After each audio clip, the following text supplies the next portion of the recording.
vamos a pasar ahora con el tema de la Trinidad. O sea, después que ya hablamos de la Biblia y que ya vimos que es palabra de Dios, que es inspirada. Entonces hoy la siguiente base, por decir así, ¿verdad? Que la lógica nos dice, ¿verdad? Si ya sabemos que la Biblia es la palabra de Dios y ahí vamos a basar todas las doctrinas, entonces lo siguiente es Dios, ¿verdad? ¿Quién es Dios? Entonces en el manual así comienza, ¿verdad? Dice, existe un único Dios verdadero. Así comienza diciendo, existe un único Dios verdadero. Pero ¿qué pruebas podemos tener que Dios existe? Si alguien a ustedes les dijera, mire, y, y usted cómo sabe que Dios existe. Claro, el problema es que nosotros somos cristianos, ¿verdad? Hemos tenido una experiencia con Él, ¿verdad? Hablamos con Él. Entonces, para nosotros es una cosa muy real, pero si un incrédulo, ¿verdad? Si usted le dice, si es que yo hablo con él, él va a decir, usted está chiflado, ¿verdad? Pero si un ateo viniera y nos dijera, ¿cómo me prueba usted que Dios existe? Y tienen que darle una prueba que a él le satisfaga. ¿Qué, qué se les ocurre que pudieran poner como una prueba que Dios existe? ¿Quién habló? ¿Ah? ¿Qué me dice, hermano? La creación. Ujú. ¿Algo otra idea?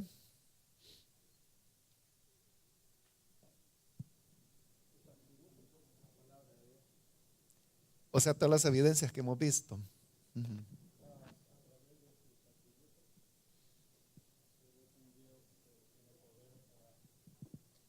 Crear las cosas o cambiar. Bueno, en la creación es lo que el hermano dijo, ¿verdad? La creación es la naturaleza. ¿Algo otra prueba que ustedes o argumento que pudieran hallar para... Ajá. Sí, pero como eso es personal, ¿verdad? Digamos, un incrédulo, un ateo le va a decir, sí, pero eso es algo psicológico. O sea, le va a buscar una... Pero algo que a un incrédulo le... Mario, escuché a un pastor decir que una evidencia de la existencia de Dios es el pueblo de Israel, porque ninguna raza puede vivir la cantidad de años que ha sobrevivido Israel y que Dios es el que lo ha sostenido. Ujú. ¿Está bien? ¿Qué otro argumento?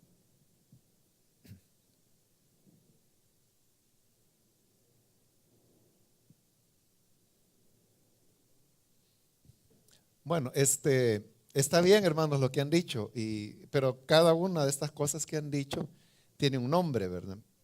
Bueno, ¿se acuerdan cuando comenzamos el tema de la Biblia, que yo les hablé que una rama de la teología es la bibliología, que vimos un poquito en el tema de la inspiración? Pero en el caso de Dios, la rama que estudia a Dios,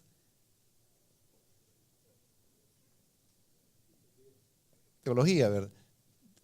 Pero ya vamos a ver un problema, pero otra vez, la teología es una palabra compuesta, teo que viene de theos en griego, que lo que significa es Dios, y logía otra vez, ¿verdad? Es la palabra logos, que significa tratado, discurso. Entonces, la teología es el estudio de Dios y de sus obras.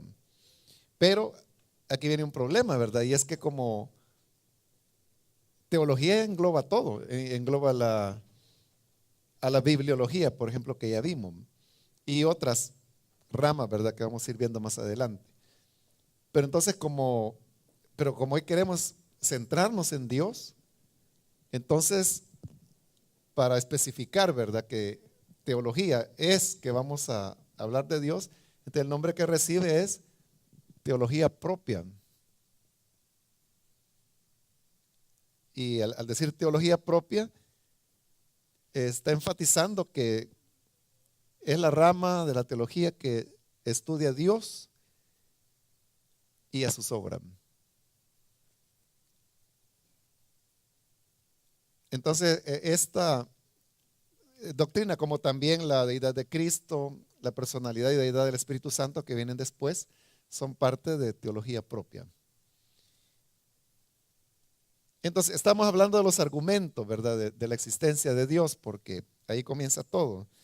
Entonces, hay varios, ¿verdad? Pero voy a poner aquí los principales. En primer lugar está el argumento que se llama ontológico.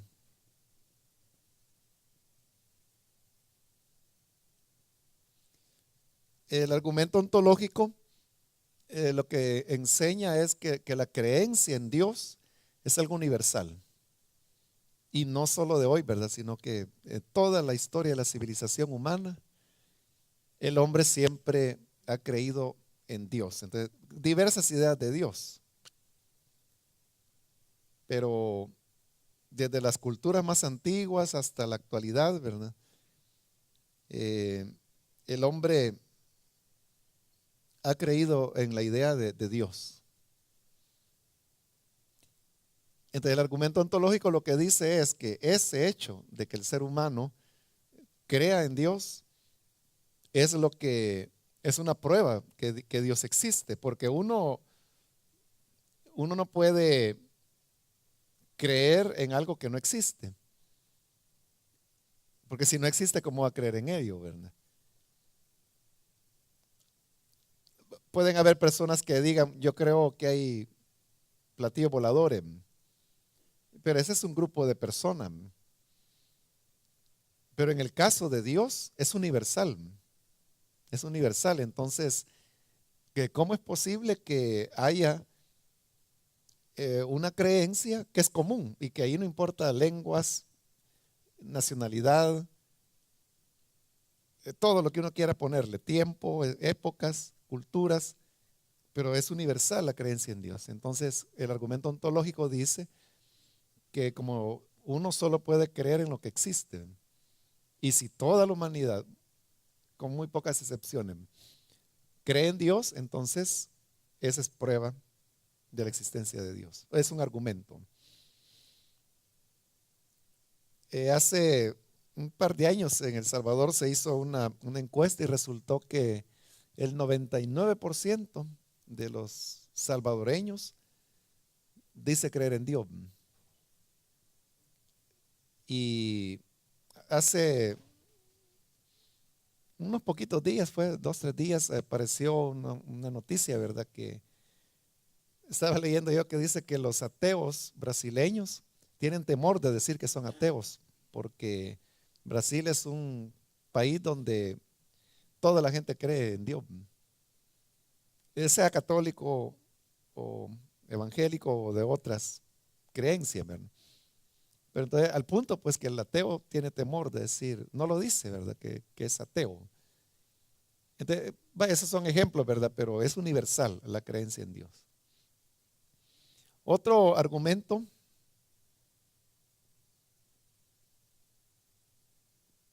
se llama cosmológico.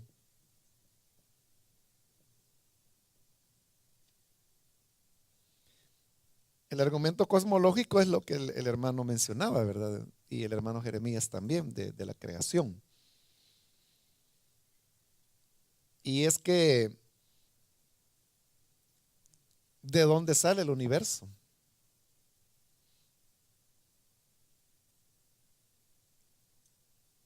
Y claro, ¿verdad? Hay teorías, ¿verdad? Como la famosa teoría del Big Bang, ¿verdad?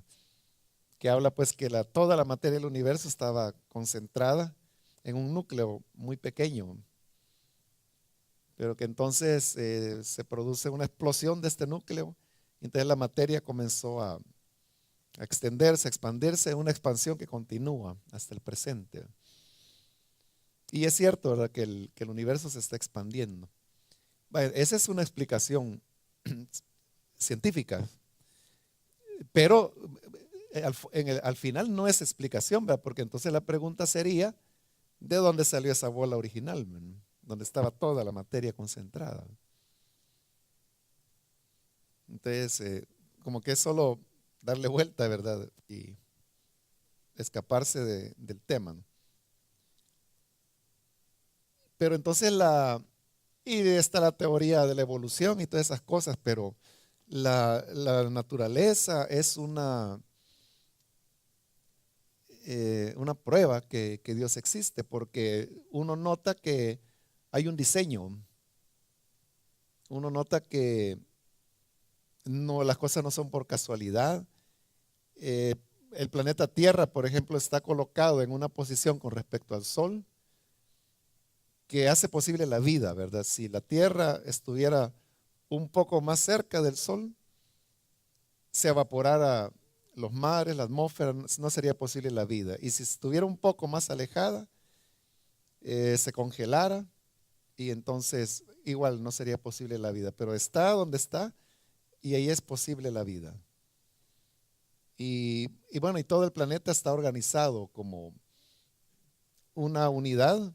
Los mares son los grandes filtros del planeta. Las selvas proporcionan el oxígeno. Entonces, todo es un ciclo, el ciclo de la vida, que va desde los animalitos microscópicos que alimentan la cadena alimenticia se llama, ¿verdad? Que va subiendo hasta llegar a los seres superiores, mamíferos, y luego se vuelve a repetir. Entonces, la vida es una constante. El ciclo del agua, la lluvia, las semillas, el mismo ser humano, ¿verdad? Nosotros somos una maravilla. Bueno, todo ser viviente, ¿verdad? Uno puede considerar un animal y uno lo admira, ¿verdad? Cosas como, por ejemplo, la fuerza del oso o del león y que están diseñados para eso. O sea, para atacar, para procurar su alimento. Y el hombre, ¿verdad? Que es, como se le llama, la corona de la creación, ¿verdad? Que el hombre, todo en él, ¿verdad? Es una maravilla. Quiere ver lo que uno quiera ver, ¿verdad? El cerebro, los ojos, el oído, la capacidad de oír que tenemos. Eh, Uno, hermano, no aprecia lo que tiene hasta que lo pierde, ¿verdad? Pero, digamos, la capacidad de ver, de escuchar, de percibir olores, sabores, la sensibilidad que tenemos en la piel, ¿verdad? De percibir frío, calor, suavidad o aspereza, o sea, todo eso es una maravilla. El ojo, todavía no hay una cámara que, con todo el avance tecnológico que hay, no hay una cámara que iguale la capacidad del ojo, ¿verdad? De poder adaptarse a la oscuridad o a la demasiada luz, el enfoque, y es una visión tridimensional la que tenemos, porque tenemos dos ojos. Pero también la audición que tenemos es estereofónica. Entonces, por eso es que podemos ubicar en el espacio. O sea, si tuviéramos los ojos cerrados, ¿verdad? Y alguien aplaudiera, uno puede decir, allá aplaudieron, o aquí, ¿verdad? Pero ¿cómo lo ubicamos? Porque tenemos dos oídos. Y no son simétricos, sino que uno está más cerca hacia el frente que el otro. Entonces, esa pequeña diferencia es la que logra captar a dónde sonó. Bueno, la piel, ¿verdad? Que nos cubre, nos protege de infecciones, suda y con eso baja el calor, ¿verdad? La piel respira. Entonces, es una maravilla el ser humano. Todo, si uno piensa en el aparato digestivo, el circulatorio, el sistema nervioso, el sistema óseo, todo, ¿verdad? Es algo diseñado por alguien, claramente. Y como alguien decía, ¿verdad? Que si yo les dijera que hay una imprenta, donde hay papel, donde hay una prensa, y que yo pongo y le pongo una gran bomba, ¿verdad? Y fíjese que estalló todo, y de la explosión se formó este libro. Entonces, ¿usted creería eso, ¿verdad? O sea que papel había ahí, ¿verdad? Había tinta, había prensa y todo. Te le pusieron un gran bombazo y fíjese que del bombazo salió volando ya un libro hecho. Y tiene letras y todo. Entonces, Eso nadie lo cree, ¿verdad? Pero el universo es más complejo que un libro. O sea, porque esto lo puede hacer el hombre, es hecho por el hombre, un libro. No digo la Biblia, sino que un libro. Pero el universo es más complejo que eso. Pero eso es lo que el ser humano dice, los científicos, ¿verdad? Que del Big Bang, del bombazo inicial, ¿verdad? Que salió todo este universo, que es mucho más complejo que cualquier libro. Entonces es un sinsentido. Entonces ese es el argumento cosmológico, que al ver, y en la Biblia lo menciona, ¿verdad? Que los cielos cuentan la gloria de Dios, el firmamento anuncia la obra de sus manos. En Romanos 1, Pablo habla de cómo la naturaleza da testimonio del poder, dice. Bueno, que hay Dios, que es eterno y que es poderoso, dice Pablo. Esas tres cosas las revela la naturaleza, que era lo que el hermano Jeremías decía, ¿verdad? El poder de Dios. Ese es el argumento cosmológico. Hay otro argumento que se llama el argumento teleológico. Teleológico. Esta palabra tele, ¿verdad? Por ejemplo, la usamos para teléfono. Entonces fono viene de oír, ¿verdad? Pero teléfono, que estoy oyendo algo que está lejos. Televisión, estoy viendo algo que está lejos. ¿Qué más? Telégrafo, ¿verdad? Algo que se está escribiendo lejos, ¿verdad? Pero que llega por vía cablegráfica. Y así, ¿verdad? Hay varias palabras en español que llevan esta preposición tele. Entonces, teleológico, ¿qué significa? Que cuando uno ve las cosas a la distancia, se descubre un sentido. Y esto tiene que ver con la historia y el curso del universo. Si uno lo puede ver a nivel mundial, si quiere, o a nivel de un país, o a nivel de una persona o de una familia. Pero uno descubre que hay un sentido, ¿verdad? O sea que cuando uno ya ve a lo lejos, uno descubre que hay un sentido. Entonces uno, digamos, puede comenzar por la vida. Y si usted examina su vida, lo que ha sido desde su nacimiento, usted va a ver que hay una línea, hay un sentido que su vida tiene. Y usted sabe que no conocemos el futuro, pero sabemos que el día de mañana, si el Señor no viene y tenemos vida, ¿verdad? Sabemos que nuestra vida va a seguir teniendo un sentido. Entonces uno descubre y dice, bueno, ahora entiendo por qué me pasó tal o cual cosa de niño, o por qué tuve tal oportunidad o no tuve tal oportunidad, pero uno comienza a descubrir un sentido. Eso hablando a nivel personal. El otro es por ejemplo, de una nación o de una ciudad, lo puede ver uno, que aún las ciudades tienen una historia, un propósito. Los países, ¿por qué nosotros hablamos español? Hay una historia, ¿verdad?, que nos condujo a esto y que lleva hacia adelante, hacia un propósito.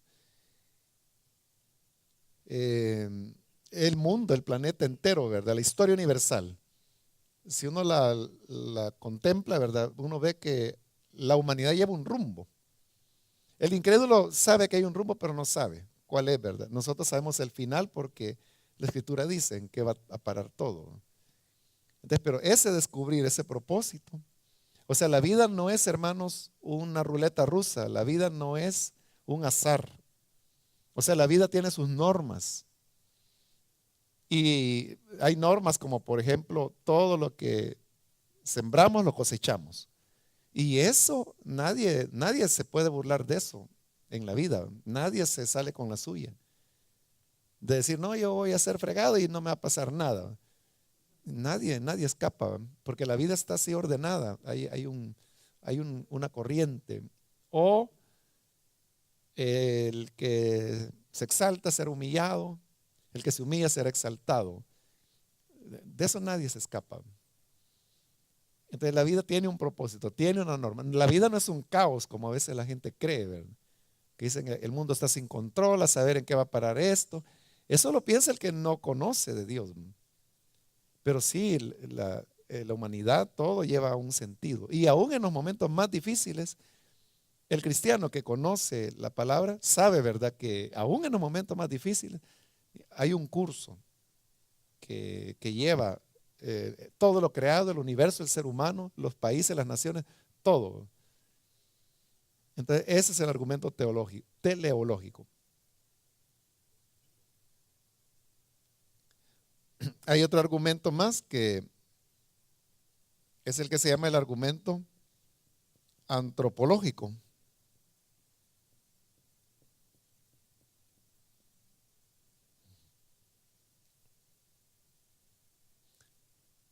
El argumento antropológico tiene que ver con el hombre, que la aspiración del hombre es ser Dios. Véanlo, ¿verdad? En la vida, ¿verdad? O sea, ¿por qué la gente quiere poder? ¿Por qué quiere dinero? ¿Por qué quiere fama? Porque quiere ser como Dios. Claro, la gente no dice yo quiero ser Dios. Hay unos que sí, ¿verdad? Lo dicen. Pero aún los que no lo dicen, eso buscan en el fondo. Entonces, por ejemplo, cuando hay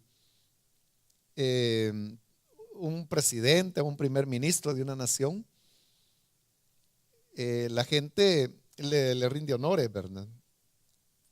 Lo protegen, hay vehículos, hay privilegios que tienen los gobernantes, pero ¿eso qué es, verdad? Entonces es como la búsqueda de la grandeza. Y lo mismo el artista, ¿verdad? Que quiere ser una estrella, ya sea musical, de cine, deportista, lo que sea, ¿verdad? Anda buscando la grandeza, quiere ser un Dios. Y por eso es que hay chiflados, para que, por ejemplo, que Maradona dicen que es Dios, ¿verdad?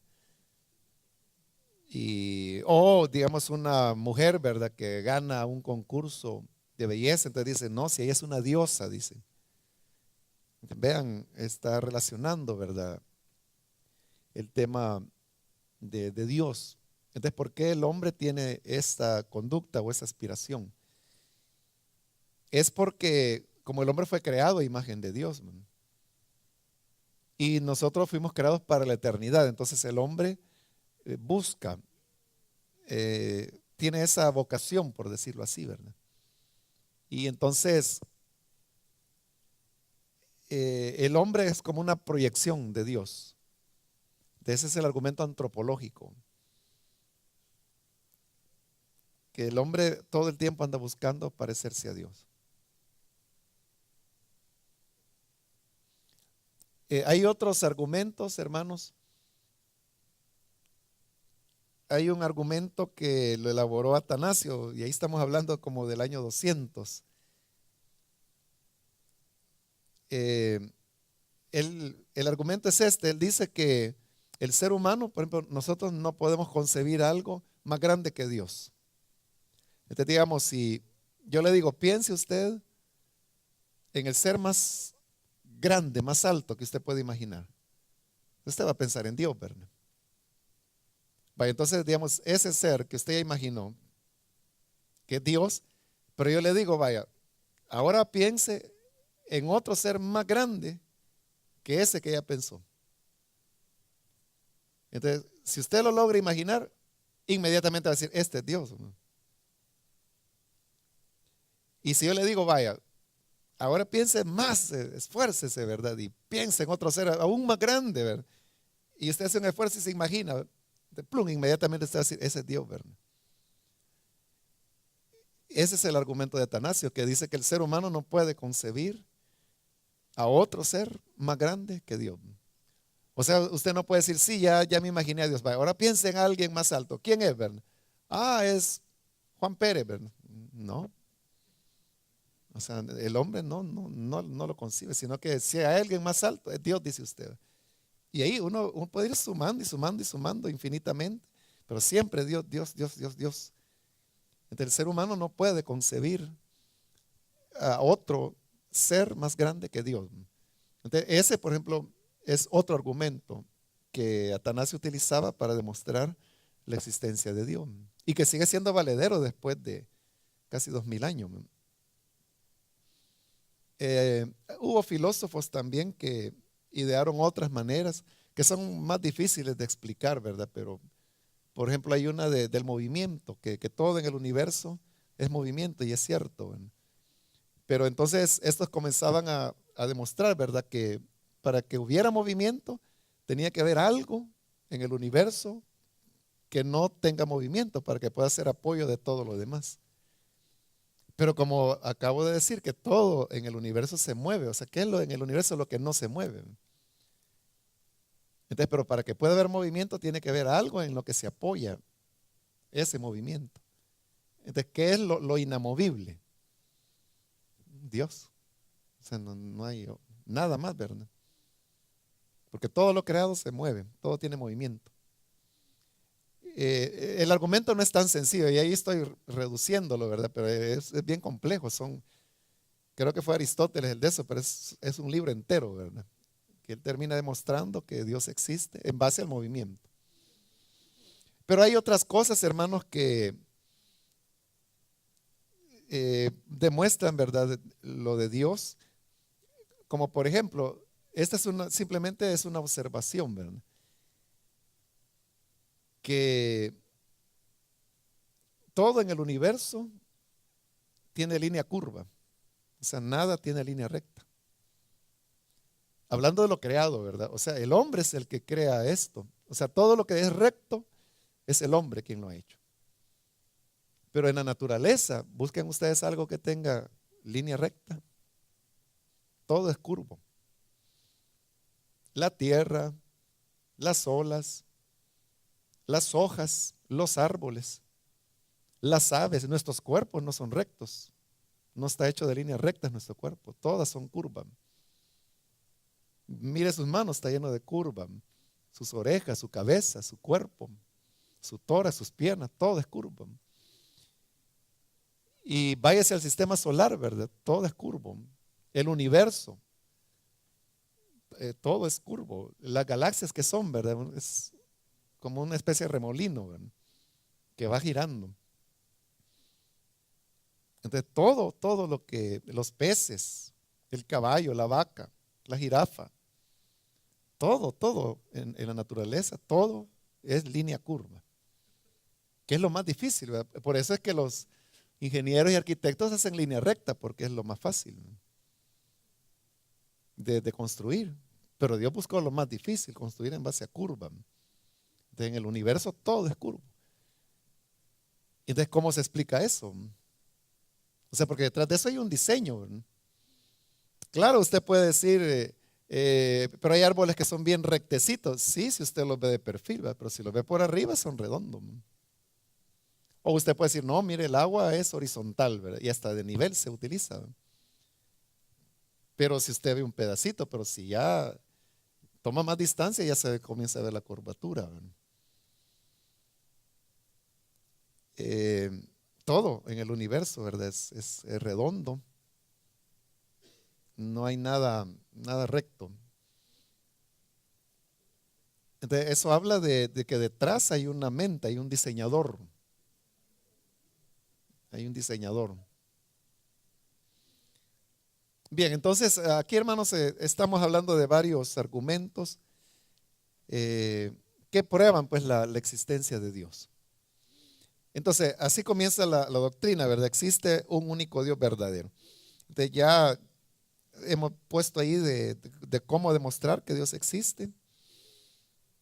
Y entonces llegamos a que hay un Dios verdadero. Pero Dios, ¿cómo es Dios, verdad? Ese sería, ya dijimos, hay Dios en base a estos argumentos y otros que no los escribí. Ahora, vaya, está bien, Dios existe, pero ¿cómo es Dios o qué es Dios?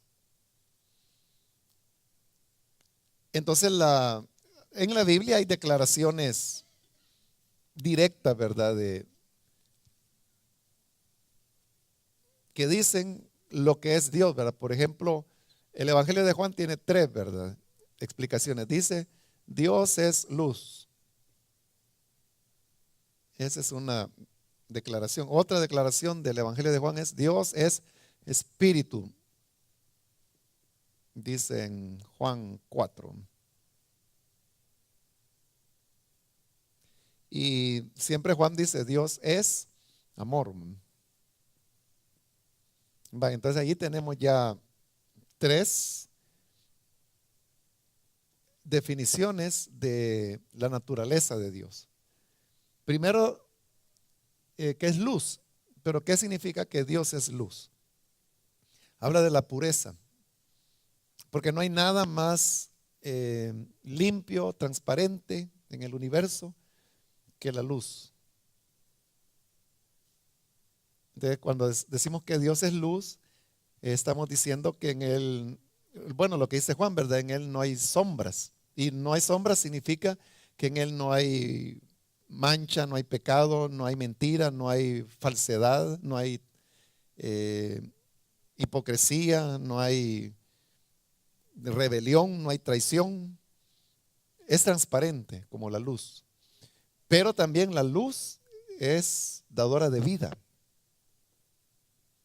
La luz da vida, porque lo que le da vida al ser humano y a todos los seres vivientes es la luz. Sin sol, ¿verdad? Simplemente no habría vida. La luz es la que le da vida a la hierba le da vida a otros seres. Nosotros comemos varias hierbas, ¿verdad? Como la lechuga, el tomate, bueno, todas las verduras, las frutas. Y nosotros las consumimos. Si no hubiera luz, no tendríamos nada de eso, pero nosotros mismos, ¿verdad? Sin luz solar o sin luz no podríamos vivir. Creo que es la vitamina D, que no existe en la naturaleza, pero el cuerpo humano la procesa con la luz solar. Entonces, si no hubiera luz solar, entonces no podríamos tener esa vitamina y no podríamos vivir. Entonces, al decir Dios es luz, está diciendo que Él es puro, pero que también Él es dador de vida. Ahora, cuando dice que Dios es espíritu, significa que Él no tiene materia. Por lo tanto, Él no tiene cuerpo. Y si no tiene cuerpo, no tiene figura. Entonces, cuando la Biblia habla de las manos de Dios, de los pies de Dios, esas solamente son figuras literarias que Dios en su revelación usa para que nosotros podamos tener una idea de cómo Él actúa, de sus obras.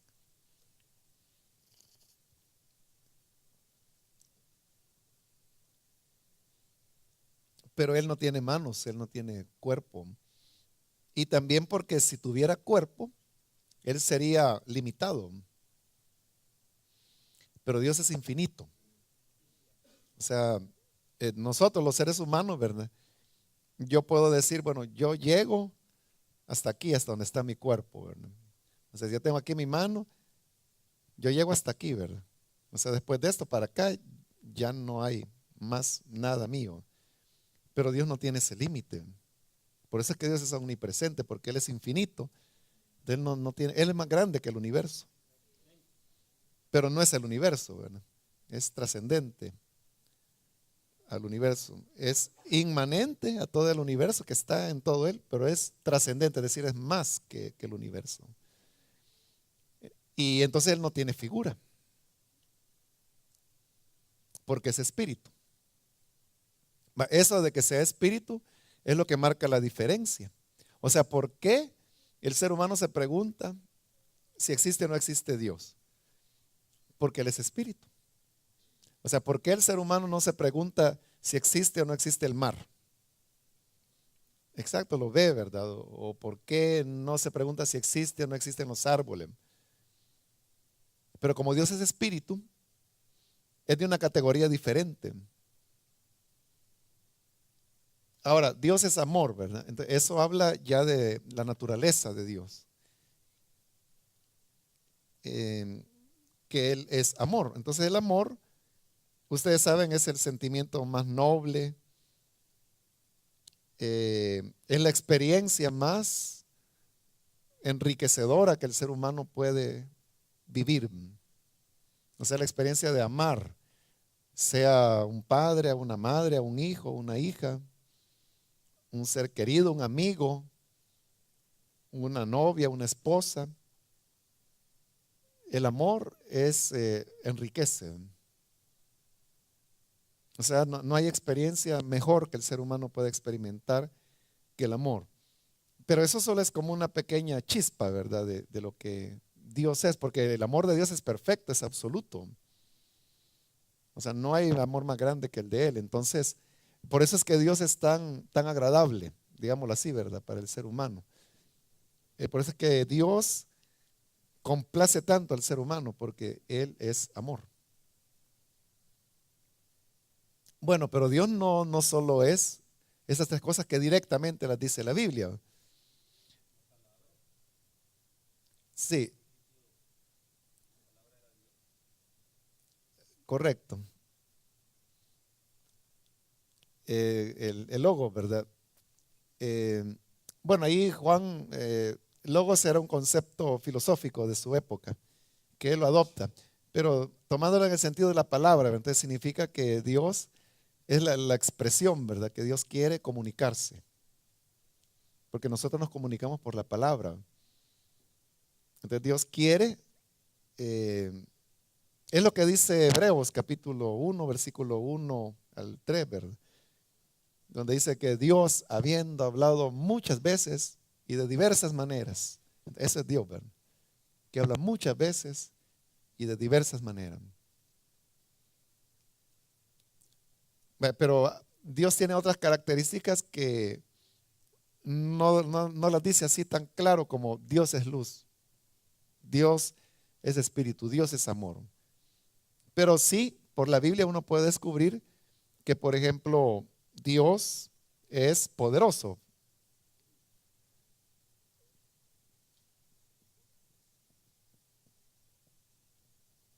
Entonces, ¿cómo sabemos que es poderoso?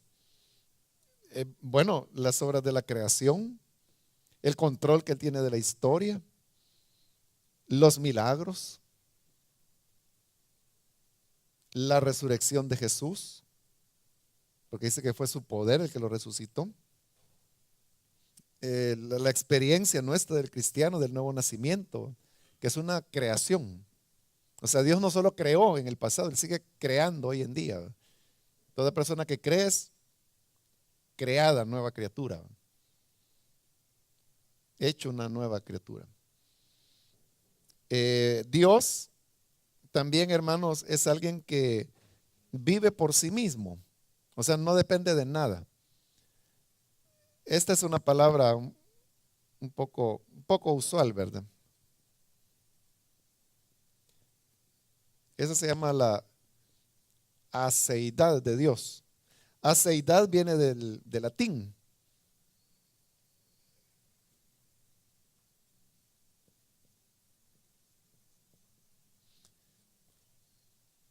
AC, en latín, AC significa por sí, por sí. Entonces, aceidad significa que Él vive por sí mismo, que no necesita a nadie más. Esa es la idea del nombre de Yahvé, ¿verdad? Cuando le dijo a Moisés, yo soy el que soy. Entonces, ahí está diciendo, en esa expresión, yo soy el que soy, no es una cosa caprichosa, ¿verdad? O yo soy el que soy, ¿qué, verdad? O sea, no es en ese sentido, sino que Él está diciendo que Él no necesita de nada ni de nadie, sino yo soy porque Él no necesita de nadie. Todos los seres y todo lo creado, aún los ángeles, necesitan de otro ser o de otros elementos de la creación. Pero Dios es el único que Él no necesita. O sea, hay gente que dice, Dios no necesita nada, dice, solo nuestra alabanza. Mentira. Aunque nadie lo alabe, Él va a seguir siendo Dios. Aunque nadie le sirva, Él va a seguir siendo Dios. Aunque desaparezca el universo, Él sigue siendo Dios. Esa es la aceidad de Dios, la suficiencia de Él, que subsiste por sí mismo. Y hay pasajes de la Biblia que dice, yo el Señor lo creé, ¿verdad? Para mi gloria lo hice. Es decir, Él no necesita de nadie. Nosotros somos los que necesitamos de Él. Luego están los otros atributos que ustedes conocen como la omnipotencia.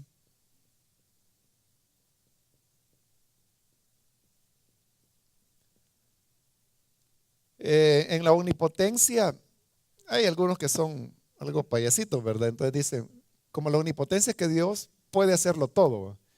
Entonces dice, entonces significa que Dios puede pecar. Entonces, si usted le dice, no, Dios no puede pecar, entonces no es omnipotente. Entonces, están como queriendo poner, pero la cuestión es de que, o sea, si Dios quisiera hacer el mal, Él lo podría hacer, pero eso no corresponde a su naturaleza de ser luz, de ser amor, porque el pecado es lo contrario del amor. Todo pecado es una falta al amor. Por eso es que Juan dice, ¿verdad? Le doy un nuevo mandamiento que no es nuevo, dice, amen. Entonces, si nosotros amáramos genuinamente, nunca pecaríamos. De ninguna manera, porque todo pecado es una falta al amor. Pero como Dios es amor, entonces es contra su naturaleza el pecar. Entonces, como omnipotente, Él puede hacerlo todo, pero nunca va a pecar, porque es contrario o sea, uno no puede ver las cosas aisladas, ¿no? Sino que Dios es todo esto y más, ¿verdad? Está la omnisciencia.